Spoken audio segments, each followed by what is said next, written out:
Hey everybody, hope you guys are doing well out there. I had a crazy week this week and had a great opportunity to go hang out with some guys, and I wanted to share with you all the story. So Thursday night I was able to hang out with a guy named Greg Martin, and if you're in the vintage guitar world you probably have heard of Greg, but he's the guitar player for the Kentucky Headhunters band, Southern rock country band. But me and Greg have been friends online for a while and talked here and there. He reached out and said if we're ever around, you know, where you live, you should give me a ring and we can hang out, show me some guitars.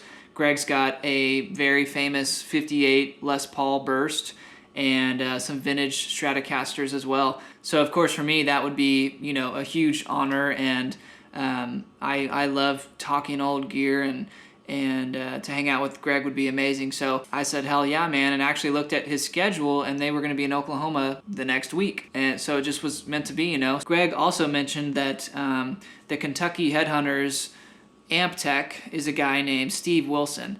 And I really didn't know all of this story until Greg really relayed this to me. But Steve was an amp tech for a lot of bands. But anyways, as the story goes, Steve Wilson took over as Stevie's amp tech sometime in the late 80s or 1990. After Stevie passed, Steve ended up going to work for the Kentucky Headhunters and lots of other bands as well. But Steve is still working with Greg on the road today, and I had no idea. I didn't know if Steve was still around or what, you know. I don't think that story has really been told. I don't think a lot of people know this. Greg was like, he would love to meet you and hang out and, you know, talk whatever you want. For me, that would be just surreal, really. I mean, so I brought my camera along and tried to film what I could, but it's a weird thing when you bring a camera in and you meet people, so I didn't really do that. But I'll show you guys some clips, and I thought I would just share with you the story of what happened and share some stories they told me, which I think are really cool. Anyways,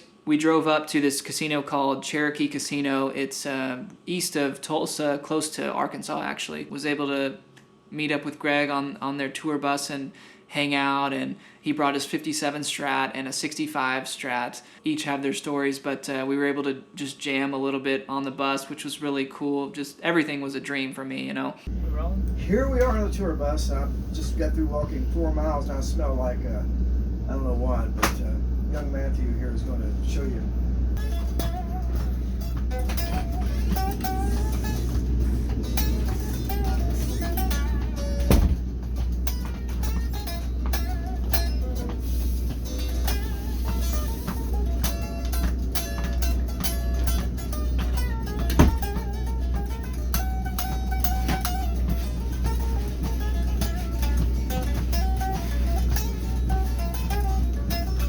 But his 57 Strat is absolutely unbelievable, and it was stolen from him back in the 90s, I believe, and then later it was just dumped in a creek or some, you know, some crazy story. They ended up finding it.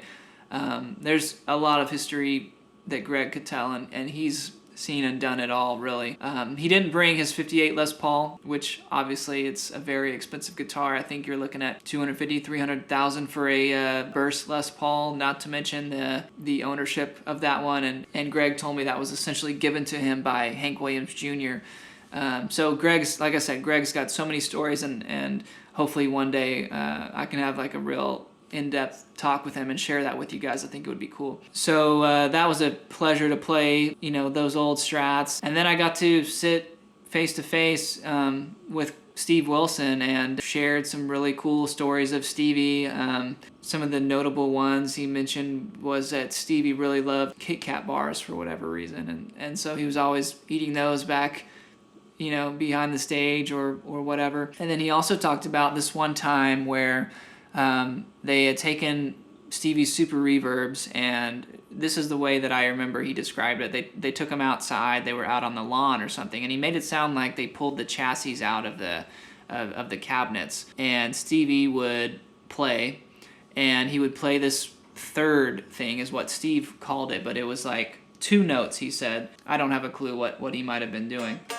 You know, two notes to get some kind of weird sound. And apparently Steve said that if there was any distortion when Stevie would play those notes, then he would want them to do something to the amp. So he wanted the amps just as clean, clear, precise as they could be, and then step on the tube screamer if you wanted to get any kind of overdrive out of it. So they went on at about 8 p.m. and played for about an hour and a half, and it was just one of the best times I've ever had, really. Went back, hung out on the tour bus, and got some photos with Greg in the 57. And then Greg gave me a little parting gift, sort of, and I'll go grab it real quick.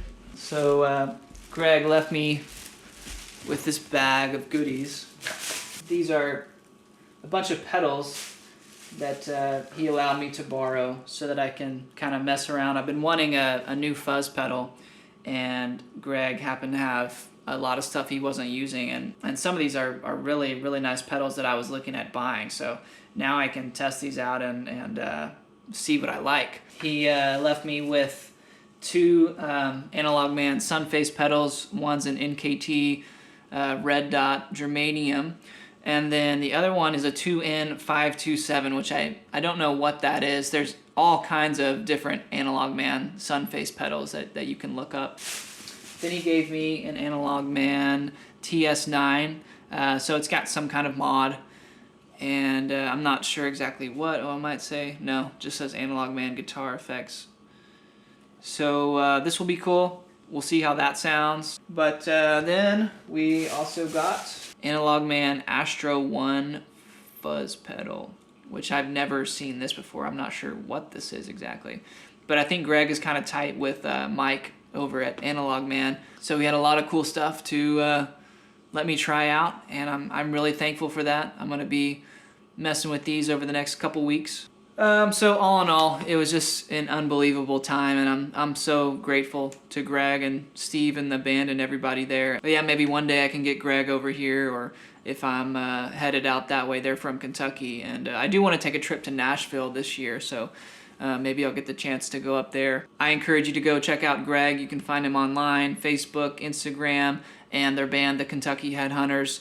Any chance you can get to go check those guys out, I surely would. And after the show, they were all hanging out just around the bar area and meeting everybody who was there. So I can say if you do get a chance to go to one of his shows, I bet you can easily go say hi to him and have a conversation with him. I think that's going to be it for today. I got a 66 Strat that just came in the mail, so we're going to check that out this week. But I hope you guys have a good week and take it easy, all right? Peace.